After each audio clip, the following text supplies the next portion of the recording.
નમસ્કાર મિત્રો, ગુજ્જુ હેલ્થ જર્નીમાં તમારું સ્વાગત છે। મિત્રો, જો તમારી ઉંમર વધી રહી છે અને તમે વારંવાર સાંધાના દુખાવા, કમર દર્દ, ડાયાબિટીસ, નસોમાં બ્લોકેજ કે શરીરમાં વાયુ અને કફની તકલીફથી પરેશાન છો, તો આજની માહિતી તમારું જીવન બદલી શકે છે। ઘણી દવાઓ કર્યા પછી પણ જો આરામ ન મળે તો એક સરળ ઘરેલું ઉપાય તમને અદ્ભુત પરિણામ આપી શકે છે। આજે આપણે વાત કરીશું એવી એક વસ્તુની જેને જો તમે રોજ પાણીમાં પલાળીને ખાશો તો શરીર ફરી તંદુરસ્ત અને તાકાતવર બને છે। ઉંમર 90 વર્ષની હોય તો પણ દોડવા લાગશો। મિત્રો, આપણું આખું શરીર નાની નાની નસોથી જોડાયેલું હોય છે। આ નસો શરીરના દરેક અંગો સુધી લોહી અને ઉર્જા પહોંચાડે છે। જો નસો મજબૂત અને સક્રિય હોય તો શરીર તંદુરસ્ત રહે છે અને દરેક કામ સરળતાથી થાય છે। પરંતુ જ્યારે આ નસો નબળી પડવા લાગે છે ત્યારે લોહીનો પ્રવાહ ધીમો થઈ જાય છે અને ધીમે ધીમે કમર દર્દ, હાથ પગમાં ઝંઝણાહટ, સાંધાનો દુખાવો, થાક અને નબળાઈ જેવી અનેક તકલીફો શરૂ થાય છે। આ લક્ષણો દેખાય ત્યારે સમજવું જોઈએ કે શરીરની નસો કમજોર થઈ રહી છે। જો સમયસર ધ્યાન ન આપીએ તો સ્થિતિ ગંભીર બની શકે છે। તેથી હું આજે તમને એક એવો કુદરતી અને અસરકારક ઉપાય જણાવીશ જે આ નસોને ફરીથી શક્તિશાળી બનાવશે, લોહીનો પ્રવાહ સુધારશે અને શરીરને અંદરથી નવી ઉર્જા આપશે।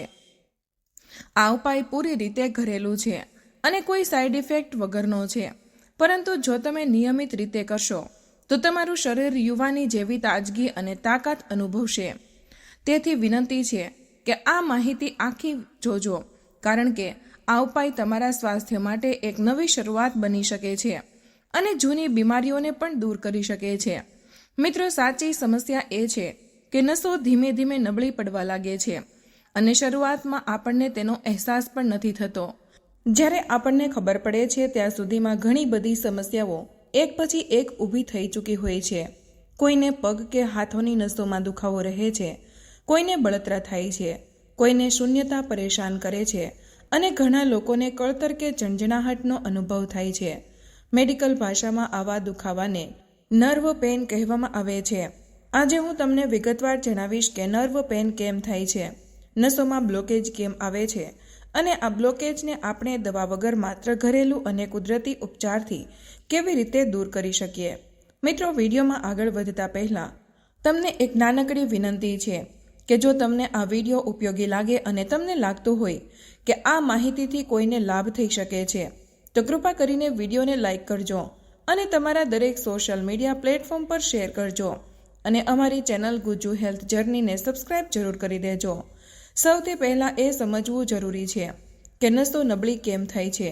ડાયાબિટીસ જ્યારે શરીરમાં બ્લડ શુગર લેવલ વધી જાય છે ત્યારે તેની સીધી અસરો નસો પર પડે છે અને તે ધીમે ધીમે નબળી પડવા લાગે છે। High blood pressure, blood vessels એટલે કે ધમનીઓની અંદર ચરબી જમા થવી, બેક્ટેરિયલ કે વાયરલ ઇન્ફેક્શન, આનાથી પણ નસોની શક્તિ ઘટી જાય છે। હોર્મોનલ ફેરફારો અથવા અસંતુલન, આ પણ નસને નુકસાન પહોંચાડે છે।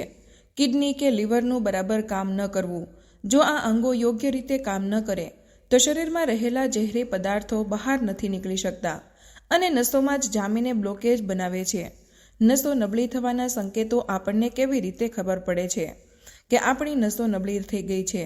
જ્યારે નસોની શક્તિ ઘટે છે ત્યારે હાથ પગ શૂન્ય પડી જાય છે, વારંવાર ચક્કર આવે છે, અચાનક ઊભા થવા કે ઝૂકવા પર આંખો સામે અંધારા છવાઈ જાય છે, શરીર હંમેશા થાકેલું લાગે છે અને નબળાઈ વધી જાય છે। આ બધા જ સંકેતો દર્શાવે છે કે શરીરમાં લોહીનો પ્રવાહ યોગ્ય રીતે થઈ રહ્યો નથી। આ ઉપરાંત શરીરના જુદા જુદા ભાગોમાં સતત દુખાવો થવો, વારંવાર પરસેવો થવો અને બ્લડ પ્રેશરનું ઉપર નીચે થવું, પરંતુ તેના લક્ષણો છે પેટ સાથે સંબંધિત સમસ્યાઓ જેવી કે ગેસ, અપચો અને ભૂખ ન લાગવી, આ પણ આનાથી જોડાયેલી છે। ધીમે ધીમે યાદશક્તિ નબળી પડે છે, ઊંઘ અધૂરી રહે છે, લોહીની ઉણપ થાય છે અને હૃદયના ધબકારા સામાન્ય કરતાં ઝડપી થઈ જાય છે। મિત્રો, એવું ન માનશો કે આનો ઉપાય માત્ર દવાઓથી જ શક્ય છે, એવું બિલકુલ નથી।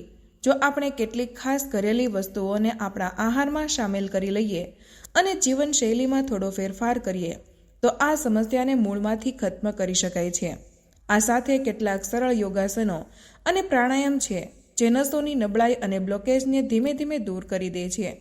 એક વાતનું ધ્યાન રાખવું કે જ્યાં દુખાવો હોય ત્યાં વધારે દબાણ આપીને માલિશ ન કરવી, નહીંતર સોજો વધી શકે છે.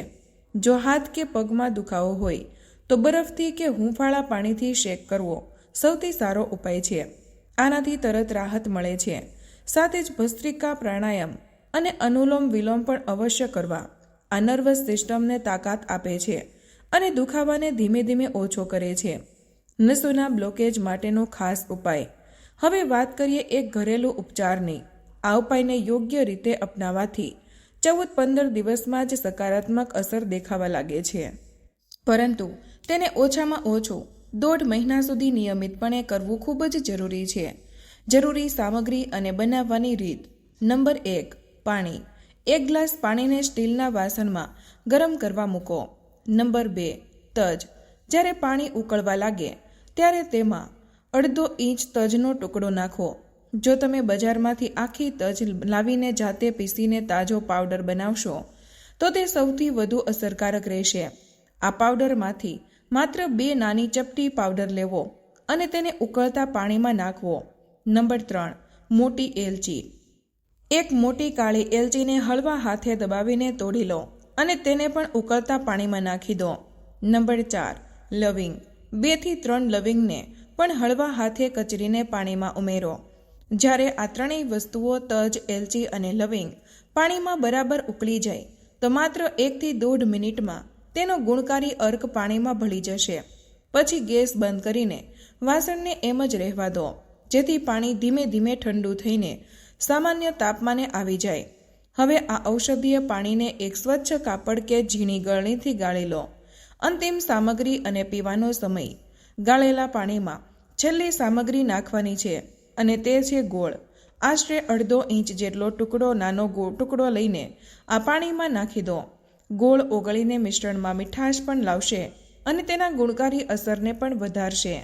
જો કે એક વાતનું ખાસ ધ્યાન રાખો, જો કોઈને ડાયાબિટીસની સમસ્યા હોય તો ગોળ નાખવો જરૂરી નથી.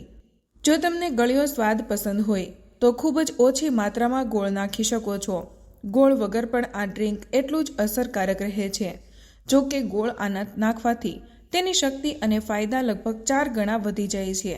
આ ડ્રિંક સંપૂર્ણપણે સુરક્ષિત છે અને તેની કોઈ આડઅસર નથી. તમે તેને ગરમીમાં પણ આરામથી અને નિશ્ચિત થઈને પી શકો છો. નાની સાવધાની: જ્યારે પણ તમે આ ડ્રિંક પીઓ તેના 15 મિનિટની અંદર એક નાની ચમચી વરિયાળી ચાવીને ખાઈ લેજો. આનાથી તેની ઔષધીય શક્તિ શરીરમાં વધુ અસર કરશે અને ફાયદા ઝડપથી મળશે. પીવાનો શ્રેષ્ઠ સમય: આ ડ્રિંકને રાત્રે જમ્યા પછી લગભગ અડધો કલાક બાદ આરામથી પી લો. તેના 15 મિનિટ પછી વરિયાળી ખાઈ લો. આ મિશ્રણ તમારા શરીર માટે કુદરતી દવા જેવું કામ કરશે અને નસોથી લઈને હૃદય સુધીની આખી સિસ્ટમને રાહત અને મજબૂતી આપશે. આહારમાં સામેલ કરવા જેવી વસ્તુઓ: આજે આપણે જે પણ ખોરાક ખાઈએ છીએ તેમાં પોષણની પૂરી માત્રા નથી હોતી. આથી આપણે કેટલાક ખાસ ફૂડ્સ આપણા દૈનિક આહારમાં સામેલ કરવા જોઈએ. નંબર 1. અળસી.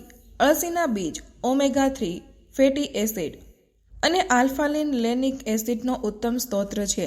શિયાળામાં તો લોકો તેને ખાય જ છે, પરંતુ ઉનાળામાં પણ તમે તેનો પાવડર બનાવીને રાત્રે પાણીમાં પલાળી શકો છો અને સવારે તે પાણી પી શકો છો અથવા બીજ ચાવી શકો છો.